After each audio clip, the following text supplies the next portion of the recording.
Jay here for Stretford, Paddock, and this is the Devils podcast. Joining me today are Casey Evans. How are we doing, Case? I'm all right, thanks. You, Jay?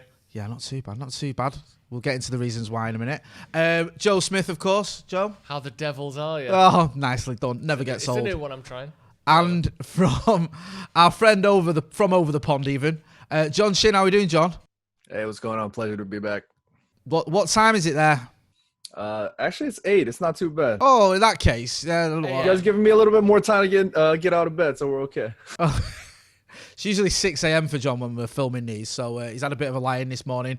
We're going to get cracking on the obvious topic, which is Jadon Sancho. At the time of recording, it looks like he's about to sign.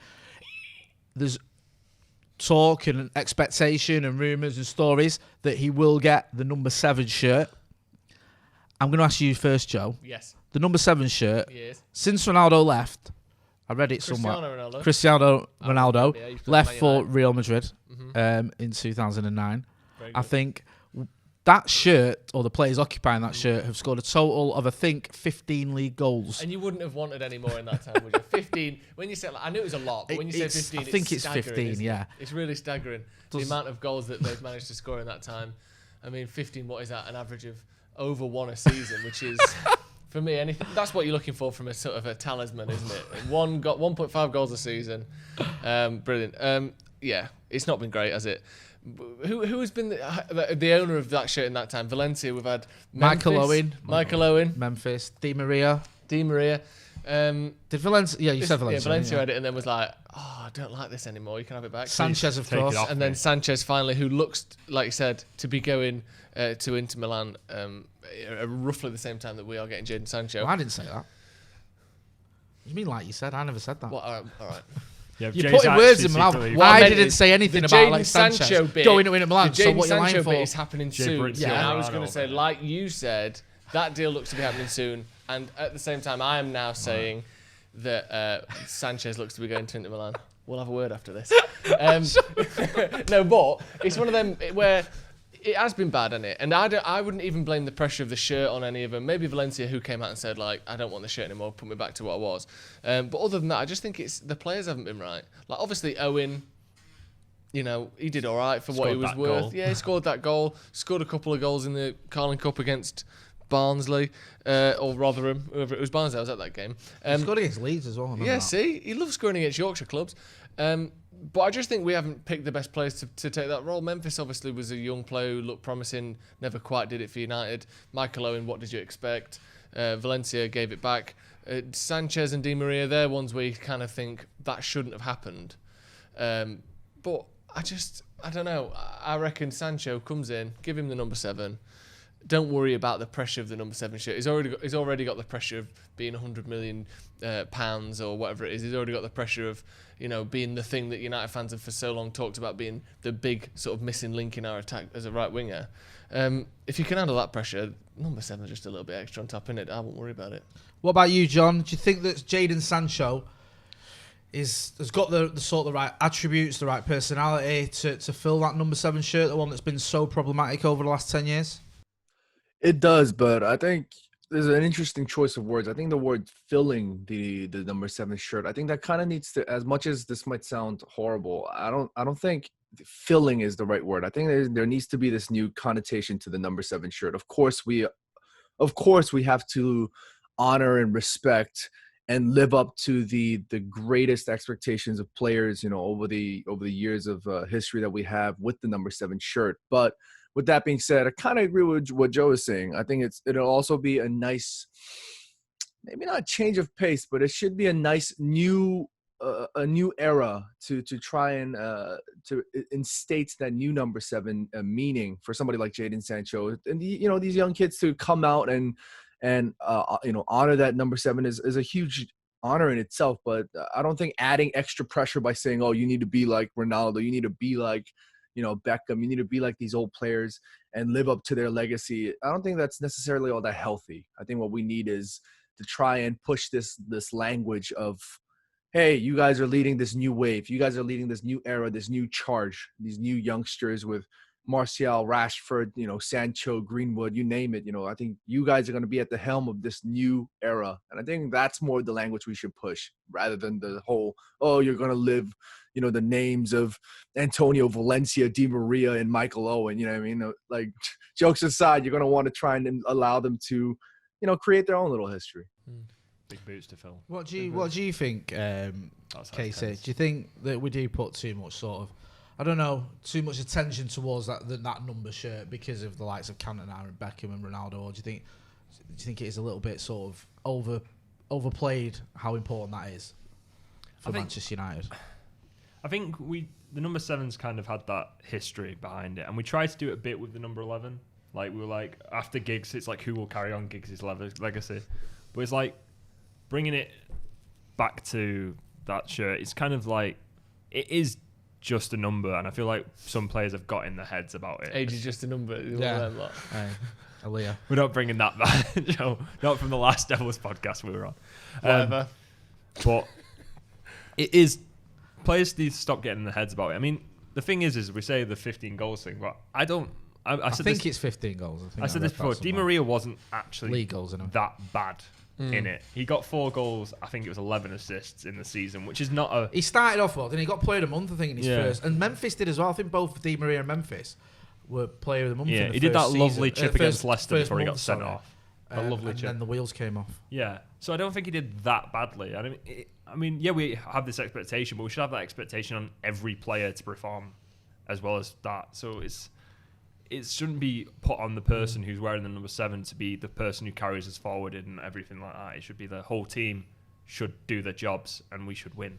And also, United have had plenty of good players in a lot of numbers as well. Like, our number 10s haven't been bad. Like, there's an elite list of people to join there with Rooney, Van Nistelrooy, Dennis Law. Like, the number 7 gets so much attention, but it's just because we've had good players in a lot of positions. Like, we've had very good number 2s, we've had very good number 1s, we've had good number 5. Like, it's number 16s. Most of the numbered shirts have had world-class players playing for them because we've been a good team for so long. So the pressure of number 7, I think, is, I don't know, how much do you think it weighs on the players? I don't know, but I think it's just that it's that superstar. Like, whoever's ever always been the number 7 has probably been one of our best players, if not our best player. Best, Cantona. It's Becker, weird though because Ronaldo. Some of those players, like people forget Best wore 11 a lot of the time. Yeah. As well. In the 60s, people would change it. Like, just whichever. Bobby Charlton used to wear different numbers. Beckham's first number I think was 24, but for me, number 7 became a thing with Ronaldo. Yeah. And it was like, because he said he didn't even realise when he got given the shirt, and then it was like, oh, well, Beckham's had it, Robson's had it. Yeah, exactly. And it became, and then obviously the whole CR brand. Yeah, the CR7 thing, it went a bit sort of more commercial. The number aside, John, how excited are you at the prospect of Jadon Sancho coming to Old Trafford? I mean, you guys know over the course of the year or so that we've been talking about Jadon Sancho, I've come on numerous podcasts, numerous videos, and I've said, Jay, clip me up. I don't care. We're picking up Jadon Sancho. If we don't get him, and you guys can blame me all you want. I can't even imagine how exciting the football can be next year. I mean, we've been needing young talent for a long time. We've had good young talent, but we continue to need to bolster the squad given the competition around us. And Jadon Sancho is one of those players that are super exciting. He's got a world of potential ahead of him, and he just needs to keep his head down and continue working. But the quality alongside Rashford and Martial, man, that front three with Mason Greenwood continuously knocking, oh man, that's going to be an exciting front line to watch, and I just can't wait. I mean, just the emotional roller coaster that Manchester United fans have had, not just over the course of the decade, but just in this season itself has been an up and down roller coaster. So for us to be able to end on a potential high with potential to even end higher and start the next season with somebody like Jadon Sancho in the squad, I mean, that's just a dream come true, honestly. Is there any erring on the side of caution here, Joe, or is it just low? He's going to be amazing, like John said. John has been waxing lyrical about him since the late 90s. Yeah. So, when he was is there born. before he was born, that's how much John rates him. Is there any party that thinks, I don't know, could this stifle Greenwood, or do we need to Nah, lower I don't worry about expectations or anything like that, or is it all just positive? I think it's all just positive. Yeah. I wouldn't worry about stifling Greenwood. You need more than one good player in each position. Agreed. And we certainly need it. Greenwood, who's been sensational this season, isn't a right winger. No, you're right. And he can play there. Maybe while he's not maybe strong, or he doesn't quite have the physicality to play as a number 9. Maybe a right wing position suits him better. We saw that with Martial when he was younger. We saw that. We've seen that with many players. You start as a winger, or you're a striker when you're a kid, and then you have to move out wide sometimes, and sometimes you stay out wide. But I don't think having another right winger is going to be a problem. We haven't really got any. No. That's the thing to remember. We don't have any. We've had Mata playing there for a few years, who isn't a right winger. We've had Jesse Lingard playing there. We've had Dan James playing there, who is technically a left winger, but he can play there. We need a right winger, and just because we've got one player who plays quite well there in Mason Greenwood, that doesn't mean that that's sorted. Then you need more than one good player in every position anyway. But my only concern maybe about the age is, whilst it's great to say, look how good this team will be in 4 years when Martial's 28 and Rashford's 26 and Greenwood's 25 and Greenwood's 22 and Sancho's 25. You look around Europe and you look in history, and there aren't too many teams that win a lot of trophies with a front 6 that's got an average, or a front 5 that's got an average age of 23. And not saying that we can't win stuff, or you never win anything with kids, because you know how that turns out. But I do maybe think we need to pepper in a couple more slightly more experienced players. I think we did that with Maguire quite well. But Wan-Bissaka 21, Lingard 25, which is still pretty young for a centre-back. Maguire 27, who's, like I said, he's one of the more experienced players in the squad. We've got Matic, who's obviously over 30. We've got De Gea, who's over 30. And that's it. And I'm not saying we need an older team, but at some point, those average ages, look at the top teams, their average age tends to be 28, 29 when you start winning those big trophies, and that's still 6 years away from most of these players. You make a good point. I think the thing that you mentioned, that you can't win anything with kids thing, and people always go on about 1996. Yeah. And it's sort of taking on this new narrative with the whole class of 92 thing. Yeah. But 96, we won that title because of people like Roy Keane, Gary Pallister, Steve Bruce, Peter Schmeichel, Eric Cantona. Yeah. Eric Cantona was on like a one-man crusade to almost take us to that double towards the end of the season, and he was in his late 20s. So yes, players like Beckham, Scholes, the Nevilles, and Giggs all played the part, obviously, but it was more, a lot of it was those experienced players, because our defensive record towards the end of the season, we won loads of games 1-0. Eric scored the goal, and the defence obviously got the clean sheet, and the defence's average age was like 29, 30, and Eric was in his late 20s. So it wasn't just about children. And I'm not in any way suggesting don't sign Sancho because he's young. I get where you're coming from. I think it's great that he's young. We might have him for 10 years. I just think if we want to win the big trophies in the next 24 months or 2 years or whatever, they're so young, I'm referring to him in months like they're babies. I was going to say 24 months. He's 24 months old. Is a rogue choice. But if we want to start winning stuff, I think we maybe need to fill in, a central midfielder who's got a bit more experience, or a left back or a centre back or whoever it may be, that just has that bit more experience. Those mid to late 20s players we're kind of lacking. We've got Pogba, we've got Fernandes, who's 26, but other than that, it's a very inexperienced front line, isn't it? I mean, you're right. I mean, it pains me to say, but you look at the Scousers and what sort of helped them get over the line. They bought Van Dijk, I think was mid-20s. 27, I think. 27. James Milner was a massive influence on them, who'd obviously had that experience, won titles in his 30s. Casey, how far off do you think we are from challenging from the title? I'm going to move the subject along. Casey. Casey. Go on, give me an easy question. Yeah. Well, if, when are we going to win the league, when are we going to Casey? win the league title? Tell me now, and this will get clips up. Give us a season. Yeah. It's hard to say. Because obviously, say it anyway.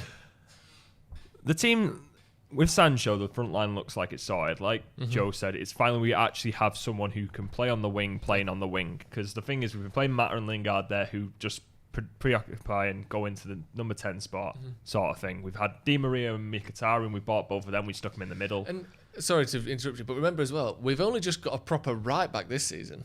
Like, we didn't have a right back or a right wing for a few years. We had Valencia playing there, who was a converted winger, who was a good right back. Then we had Young. So that right hand side's been, sorely sort of underdeveloped. Sorry, go on.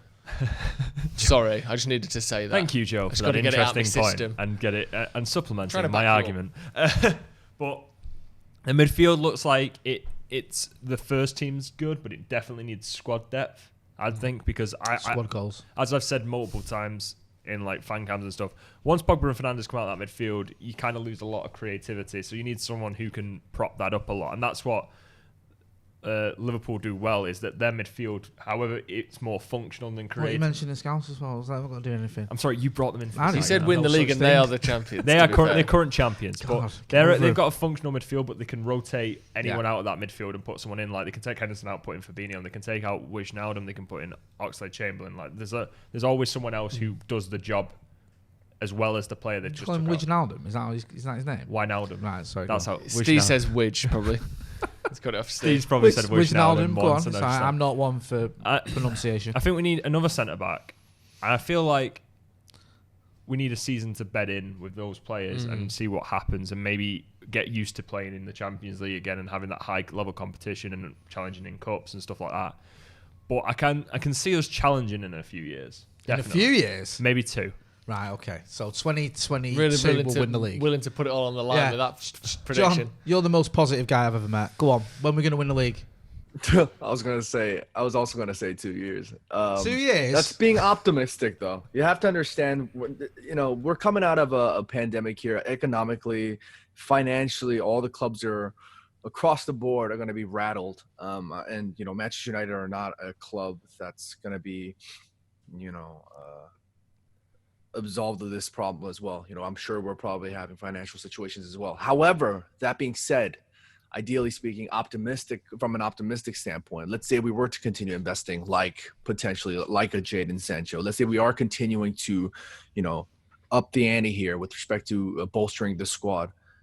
2 years, it sounds crazy. Maybe given how crazy Manchester City and Liverpool have been over the course of the past few years, maybe it does sound crazy, but it also doesn't sound too bad if we can continue to build a squad with the momentum that we have. I mean, yeah, I know. I live with a Liverpool roommate. We talk about Liverpool all the time, unfortunately, and I understand. And I get smacked. I get slammed in the face with how good they are. I understand that, and we're still far. We're still miles and miles away. But it doesn't hurt to dream, doesn't it? I mean, prior to David Moyes, Louis van Gaal, Jose Mourinho, we've had moments where we did dream. I mean, we've had moments where we were like, we could do it. We've lined up against Barcelona in the Champions League final. We got smacked, but we still dreamed. You know what I mean? Like, why can't we? I can dream about a potential title run in 2 years. Why not? I mean, we were dreaming about it when Zlatan and Pogba was smashing it. Why can't we dream about it now? No, 100%. I mean, yeah, all joking aside, I think you got to be realistic. We are 30-odd points behind the But top. that goes away dead So, easy. Look how far City are behind You've Liverpool. really convinced City- Joe. Joe City- was cheering No, your he name convinced me. while you were talking. I was cheering your name, but because I agree, not because you convinced me. But you have convinced me a little bit as well. Look how far. City beat Liverpool last season. They're 20+ points behind them this season. It doesn't take much for a huge chasm of points to be filled or to be fallen into by the team who are above them. If Liverpool have a couple of injuries next season, not this year, we're not going to win anything this year.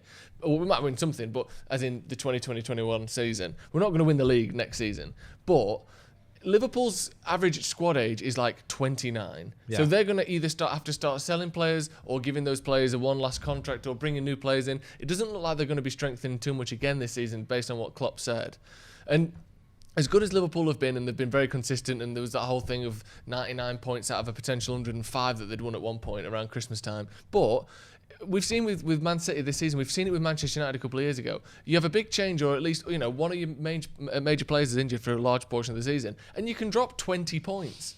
20 points is confidence and is a couple of injuries. It's not like, we've lost our whole squad and we've still only dropped 6 points. It's been proven multiple times that it doesn't take too much disruption for a team to drop 20 points on the points teller they had the season before. And as we've seen with Liverpool, it doesn't take that many signings, if they are the right signings, for a team to gain 20, 30 points on where they had been. And Liverpool had been stuck around, 60, 70 points for the best part of 30 years. And then all of a sudden, 95 points and then 99 points. It didn't take that much. It took a good manager and 3 or 4 of the right signings. But I get where you're coming from. It took Klopp, 5.5 years to get there? Yeah. So would it not say Ollie something similar, do you think? Well, maybe. I mean, listen, yeah, I agree. love you two to be right and say, But 2022 we're lifting the title. I'm not saying we're going to lift the Fergie title. retired. Jay the I don't think cynic. we'll Jay the go- cynic is killing everyone's fun. No, I'm not killing anyone's I'm not fun. asking a necessarily saying we're question going to like lift the that. title. I think Would you expect Solly to take 5 years to win the title? I think is a realistic I think question. all you can ask is a title challenge. Yeah. And then what happens in those final weeks and those final games comes down to the temperament of the players, a bit of luck, good luck with injuries. You're playing against sides that are in bad form when you happen to play them, that sort of thing. But a title challenge is the thing that, if you've done that, like Liverpool did last season, that was almost as successful a season as this season, except they didn't quite win it. I mean, that In was terms of a points ridiculous and all amount that. of points to not win the Exactly. title, which made it all the more. Well, So if we're pushing for a funnier, title despite City challenge winning the it. season after The fact that they next, didn't win a title because of John Stones Yeah. is quite funny. but you just got to get in that position where if you push for a title 3 seasons in a row, generally you win one of them. We saw that with City. It might come down to a team bottling it in front of you. It might come down to an exceptional run of form that wins you the league, like we saw with City last season. Those 13 games in a row they won or something at the end of the year. Yeah, it was ridiculous. But like Liverpool, they've sort of plodded away, getting excellent points. And this season they could have won the league with 10 points, 15 points less than they did. One thing they've done, and you mentioned it, is Stick around. They've built they got the sort of the front three in order. Yeah. They bolstered the defence. You mentioned they give themselves options in midfield. If you're only going to Solskjaer now, ask UK say, what's your next priority? Because all right, your attack line now I think is pretty much done. Maybe you might bring in a strike. I'd be very surprised if we did. He spent a lot on defence. I'm not saying he's finished there. What's your next priority if you're only going to Solskjaer? What's the next signing you'd think, right, this is the most important area I need to strengthen? So, we're obviously the Sancho's deal is on its way. It's hope. 96% We done. hope. We are very, very hopeful that Sancho is coming. 96.5. You improve the defence in terms of you get a different centre back to Lindelof and Maguire because they are the same player. I've said this however many times. You cannot have them both on the pitch because they will make a mistake eventually. That's the thing. But then you look at the team because when you look at the teams that were successful under Ferguson, you had maybe 2-3 players in every position who were as good as each other, and you were like, yeah, fight for it. Yeah. Do whatever you want. Like, if you're the best player, you'll play, but fight for it. And then it ended up with like Evra, Vidic, Ferdinand, all that. But then you had, obviously, Wes Brown had some fantastic games. You had John O'Shea who had fantastic games. I mean, they're not the same standard, but you thought like out of that sort of boiling pot, you had like Vidic and Ferdinand were like, we are not letting anyone go past us because we know that the manager will drop us for someone else no matter what if we make a mistake. So it's the sort of thing is you need to create a squad where, yeah, you might have to bring in some more younger, hungry players underneath Fernandes and Pogba, but be like to Fernandes and Pogba, like, you drop the standard, you'll get replaced. Like, you will get replaced for a I don't even think it's necessarily you drop the standard. I get where you're coming from, but like Rio and Vidic, realistically, were never in danger of getting dropped. But they got to a point where they missed games. Rio's had numerous injuries over the years, and 2008 when we won the double. I remember, I think it was against Barcelona where it was Wes came in at centre back and if he played right back all season. Yeah. And I think Owen Hargreaves was at right back, and it was one of the best defensive performances I've ever seen from Manchester United side. So I get where you need options. You need that sort of thing, but then also you need options like you said when injuries. The thing is that we are building a good team. They then need to look at making a good squad, because you look at, like, you can say it now, who can do Pogba's job if Pogba comes out of the team. You're looking at your ball players. You're looking at Fred, who can't do the same sort of passes as Pogba. And then you're looking at going down even further as Andres Pereira. And it just kind of drops off slightly. Sorry to interrupt, Joe, but if your next signing would be what? A midfielder or a centre back? My next signing would be a centre back. Centre back. Because I feel like we need to, like I said, we need to take Maguire. Maguire's the starting centre back. He's not going anywhere. And Maguire. Lindelof is the cover of that centre back. Right. That's the sort of thing. They're both the same sort of player. They both should rotate with each other and that sort of thing. You need a physical centre back to complement him. Bailly would have been the perfect choice if he wasn't made of glass, sort of thing. And it's unfortunate that he is, but the thing is, you can't rely on him. You can't you can't go through a season and be like, I am happy to have Eric Bailly as my starting centre back, because in 5 games he might have a knee injury and be out for 10 or 15. You've got to get someone in who you are saying, I'm happy that he'll play majority of the games, and if Eric Bailly's there and we need him to fill in for 2 or 3 games, we can rely on him to do that, because then there's less risk on that sort of scenario happening where we're left with a makeshift defence. So I say centre back, and then I'd go into defensive midfield. Then I would start in a striker in terms of rotation. If you can get one, is good, but that's not a massive priority, because obviously we're going to lose a Gallo. So maybe having a third choice striker isn't the worst, but there's other options for that. I'd go for someone to be behind Fernandes in terms of creativity as a number 10, a creative number 10 that you can either rotate with Fernandes or because we've seen as he's getting more tired in these games. We're not going to have a scenario again where the games back up as they have since lockdown, but you can see once he needs a rest, he's been a little off the boil, especially in those last 2 or 3 games. Yeah, no, 100%. Go on then. He said centre back, followed by a midfielder, followed by number 10, followed by possibly a striker. I think in that order. I would go defensive midfielder Exactly. first. I think if Chris Smalling comes back, and as sad as it is to say from his perspective, I Unpopular think opinion, he's a but- better rotation than Phil Jones, and he's more reliable physically than Eric Bailly is. Right, I agree. Which is but- crazy to say because Chris Smalling was. But injured those for a long is time. that- He John, played- John's a big Chris Smalling fan. I'm John. a big Chris Smalling fan. I think Chris. I still think he was the second best centre back in the league under Van Gaal, behind Vincent Kompany. That one season he outperformed everyone except Vincent. Oh Kompany. my I've God! always If said- somebody I've put always some said respect on Joe's name. This is what Thank I'm talking you. about. Where the hell has Joe been all my life? Yeah, Let's go, exactly. Joe. Chris Keep Smalling. it coming. You should get have a him- room. as a backup though. I'd have him, and I don't necessarily buy into the whole Lindelof and Maguire can't play together because they have played together this season. We've had the most clean sheets in Europe. We've had the second best defence in England. We've lost only more games than Liverpool. Everyone else we've lost less than. I think defensively we've been good. Castile Macaron here, I'm allowed to say it as well. Lindelof was my player of the year for 2018-2019. Yeah, I think he's been I good. think over the he's been course good of for- that season, both for Jose 18 and Ole, months. he was very consistent, Yeah. unlike some of the others. And I think one of the reasons that they've struggled in certain games, especially earlier parts of the season and at the very end of the season, is because the players in front of them were either lacking in quality or lacking in fitness. And during the time when we had our best choice midfield who were fit and healthy, we hardly conceded at all. For about 14 games, we conceded 3 goals after Christmas. And I don't think the defence is the problem necessarily. I think I'm glad you mentioned it before about Eric Bailly being injured and the physicality of being available physically. One thing that never really gets taken into account, or it does, but it's kind of brushed to one side as it's just a bit of luck.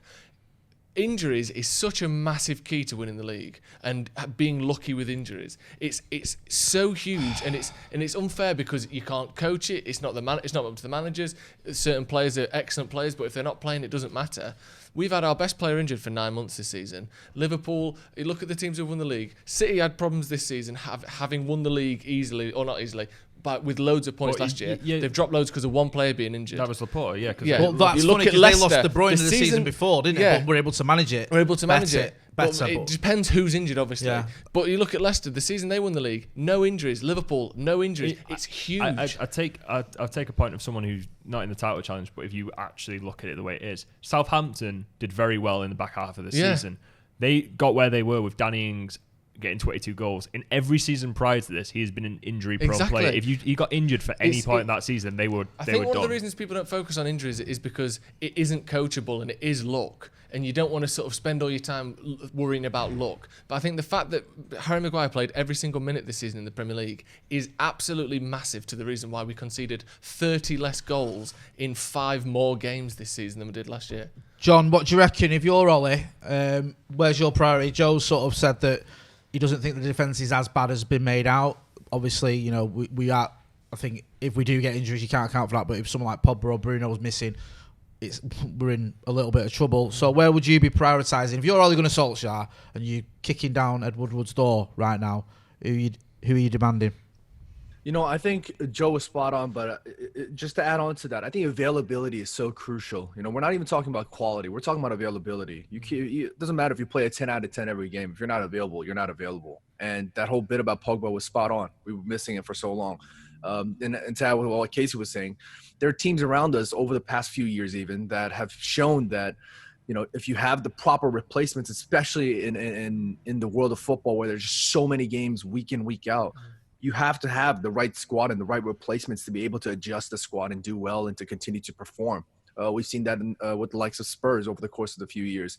Now, they haven't done well, in my particular opinion, with post-Pochettino, but just before Pochettino left, especially even when they were going against that title run against Leicester, even in that Champions League run that they had up until the final, Harry Kane was gone. Harry Kane is one of those guys that is out like almost every other day. This guy has one of the most unfortunate availability records. And Sonny stepped in and deputized in that forward role. You know, squads like that always have ideas in terms of how they either replace in terms of players coming in from the squad to just deputize or shift things around and fill in other areas. Manchester United, we have a decent squad in terms of replacement, but on an availability basis, we're still behind. You know, we're talking about the fact that Phil Jones is still around is absolutely unbelievable. I mean, this guy, look, I'm going to say it again, just for you haters out there. I like Phil Jones, the guy. I think he's done great service for us, but the fact that he has knees made out of glass, the shittiest glass on the planet, it just goes to show how thin we are in terms of squad availability. Eric Bailly, unfortunately, has the quality, but has a really poor injury record. Let's say something unfortunate were to happen to Lindelof or Maguire, where we're going to miss them for a whole chunk. We're not going to allow ourselves to rely on a Phil Jones or an Eric Bailly to come in there and slot in. That just creates unnecessary panic. It creates unnecessary stress. One of the reasons why we missed Pogba for so long this past season, was because he had an injury niggle. We brought him back on. He stepped out again. And then when he returned, Ole just decided to just throw him into the mix immediately. Throw him just without, any sort of build up into the recovery, if you will, the return, if you will.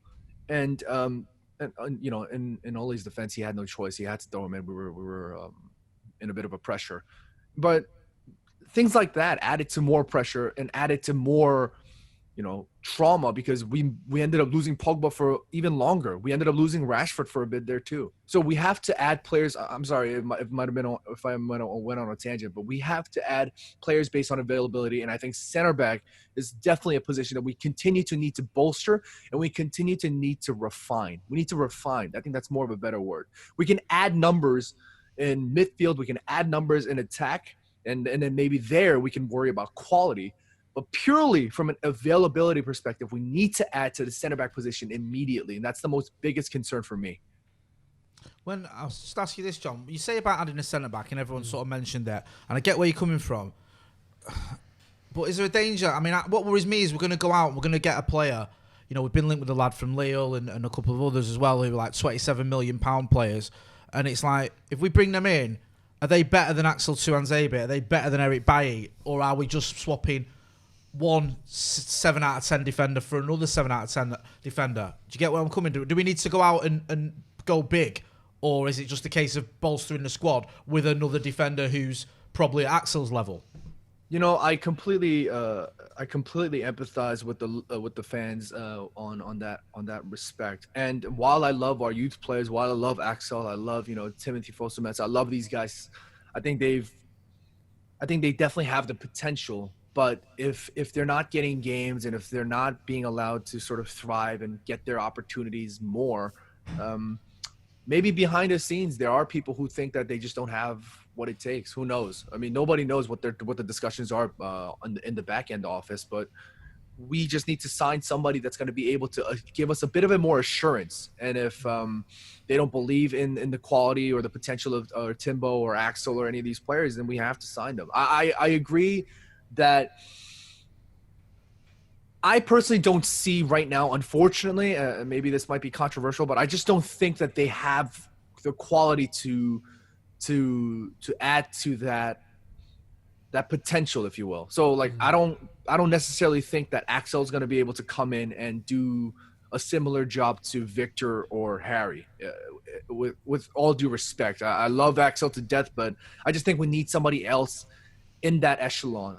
I just don't think they're ready, and I don't like using that word because we sang that song about Jesse Lingard for years, and he's the most youngest senior player we have in the squad. And granted, he's going to give us maybe a different season next year, but I just don't think Axel or Timbo is there yet. And I think if we're going to try and build a squad that's going to be potentially challenging for something, challenging for a title, challenging for a cup, challenging for a trophy, we need to add a bit more quality in that respect, if you will. I don't know if I said that correctly, Jay. No, I get it. And there's always everyone's reluctant, and myself included, to doubt or question players that have come through the academy and are still relatively young. But I mean, this was meant to be for me the season where Axel proved his worth, and just because of injuries, he's not had a chance, and he may have missed that chance. I don't know. It remains to be seen. In that sort of vein, looking at the Europa, we've got the Europa coming up now. The squad's been named. I know we've got injuries and stuff, but youngsters are getting a chance. Do you think that this is going to be a competition, Casey, for Ollie to give the youngsters a chance throughout it? Because I know the first game is obviously against LASK.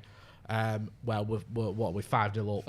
5-0 up. It's at Old Trafford. I mean, even the most cynical, pessimistic United fan like myself can't see us messing this one up. So my point is, does he keep with the youngsters throughout this competition, or is it just that give him a game now, and then we'll bring in the more experienced players as we get into the tournament in Germany? I feel like this first game, you can do whatever you want, really. You can put as many youngsters in as you think. You can put in Ted and Mengi. Could me and Joe get a game? If you wanted to. Do you reckon? If I played up front and Jay played right wing, right wing. Would United get knocked out? Could the other 9 players carry us through to just only lose 4-0? 4-1, I'd score a penalty. Yeah, Joe scores a penalty. I think it'd be touch and go. You honestly think we'd lose? If you put a full-strength team and me and Jay in, we'd still beat LASK. And that's no disrespect to them. If one of us was in to be net, fair, I'd only do 10 You can't say that and say no disrespect to LASK.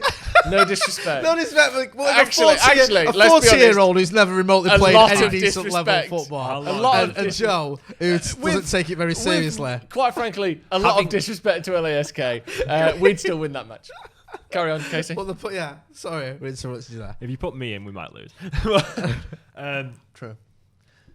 I'm joking. Joe, we played 5-a-side once. Yeah, all right. I'm messing Right, about. let's move Mate. on. Don't get sensitive. Yeah. Okay. But you look at that team and you can put whatever youngsters in. I think you've got 5-0. No matter what that result is, no one's, unless we lose by more than 5 goals, maybe 6, obviously to put us out, then no one's gonna bat an eye at whatever happens in that match. You can put in whatever youngsters you want. The youngsters should do the thing. I'd like to see a Gallo get a couple of games because it's like he's going to be leaving at the end of this thing, and I feel like he's done well in Europa so far, so he deserves to have his chances there. Mason will probably play, as I said, Ted and Mengi, James Garner, all them lot get their chances. But as we go further on in the competition, I feel like it just depends. You can probably put youngsters in, but I feel like it's still a chance to win silverware. And a chance to win silverware is always... Would you mix it up, or would you go... Go... What's the word? Go big or go home, is it? Go hard or go home? I wouldn't say Go big or go hard. Yeah, go big or go hard. Yeah. Okay. That's you know what motto. I mean.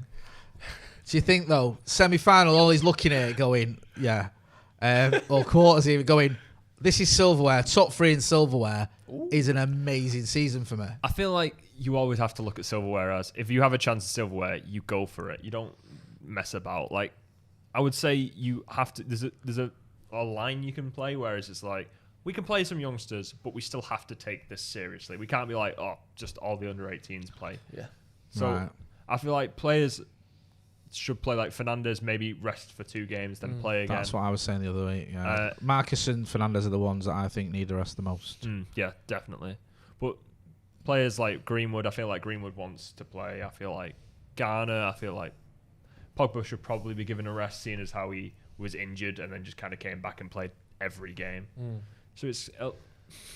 I think... see Cam messing around with the cameras out in the corner of my eye. Right, so what do you reckon? The first game's just going to be absolute Wild West. Players who you don't remember that even played for the club. Alexis Sanchez might get a game. Players that will be on MUTV in 15 years. Chris Smalling turning up. The youngsters, and it's a good chance for the youngsters as well. We're acting like it's just a nothing game. For some of these players, this is the second time, in Laird, assuming he plays, this might be the second time he's ever played for Man United. Like, these are huge games. This is a huge game for certain people. Obviously, in terms of the club and as a fan base, it's maybe not the most enthralling of matches. It's essentially a dead fixture. But for these players, this is the difference between a $5,000 a week contract and a $10,000 a week contract if you play well, and this is this is a big game for these lads. So I don't want to downplay it that much, but I think the tournament as a whole, Ole has to sort of slowly wring the cloth of quality. Slowly ring. Just the slowly cloth You of can't quality. see this, John, but Slowly Joe is ring- doing Joe's doing hand a actions. twisting to- motion. slowly wring the cloth So, of quality Yeah. into wide the and bucket. then So as we go, we get more and more. The next round, you very good, that. I like Thank that. you. Next round, you maybe bring in Pogba or Shaw or Wan-Bissaka, Yeah. these sorts of players, and then if we get to the semi-final, then you've got almost. I feel a like full-strength you team in take a this final first would be game full as strength. like, if you play well in this first game, we might put you on the bench or start you in later games. But Yeah. you need to actually try and win. Well, yeah, and do if things. if Ethan Laird has an excellent game, or Ted Mengi has an excellent game, you might play in the quarterfinal, and then if you have another excellent game, you might play in the semi-final. But I think we've got to bring players back. Solskjaer needs a trophy, and he knows as much as anyone. I like to say with Solskjaer that he seems to put the club first. He puts United ahead of himself a lot of times, or at least he makes it seem that way, which is something that we haven't had for a long time as a manager, should I say, at United. But I think for his own sake, get the Europa League, get a major trophy. That would be massive for him and his legacy at United and the confidence of the team under him at United. So, yeah, slowly wring the cloth of quality as the tournament goes on. And by the end, full Can strength we get team. that on a t-shirt or a towel? A Of towel would be course, great. I'll sort that out tonight. John, hang on a minute. I've got Tier 1 podcast on the screen. No, It's it's gone still now. there. Right. Not John. to subtly plug that. Yeah. Check it out. Good guest coming up this week. John, what do you reckon? Do you reckon Ollie should slowly wring the cloth of quality, as Joe said, or should he go big or go hard? They're your two options. Those are your options, John. No, Yeah. no other Which one is options. it? Go soft or go home. That's Yes. your third option. Yes. What do you reckon? You know, I've been saying that there was, I think it was the game against Wolves in the FA Cup, or I forgot what it was, but there was a moment where Ole Gunnar Solskjaer really had a test where he was going to either rest a whole bunch of his players and focus on the Prem, or fight on both fronts. And it was a gamble, and I think he gambled a bit poorly, and we kind of stretched ourselves thin, and we were fortunate to have finished the Premier League on a potential high. But given that the season's pretty much done, it would also be logical to say, let's just push, go hard or go home, not go big or go hard or go home. But I think it still is important that we take care of the players. I know the summer break is coming up, but given the potential cup run that we'll have, I think maybe down the spine we should rest the key players. You guys mentioned Marcus Rashford, Bruno Fernandes, Harry Maguire. These three names, they've been running and gunning for so long and for so hard. You could tell the legs were just giving up on Bruno Fernandes, and he wasn't even trying to show it, which made it that much more painful to watch. I mean, this guy was so goddamn tired on that pitch, and he was running like his life depended on it. And while that's appreciated, we still have to be very careful about how we treat these players in their health situations. I mentioned it before. Ole Gunnar Solskjaer gambled with Pogba returning too early, made him go back and get even more a bigger surgery and take even longer. Some say he needed to have that surgery before. I don't care what it is. He brought him back early, and whether or not it was the right or wrong decision, he couldn't protect Pogba in that situation, and we risked it. He couldn't protect Rashford's health in that situation, and he risked it. We don't need to take that kind of risk. We're 5-0 up.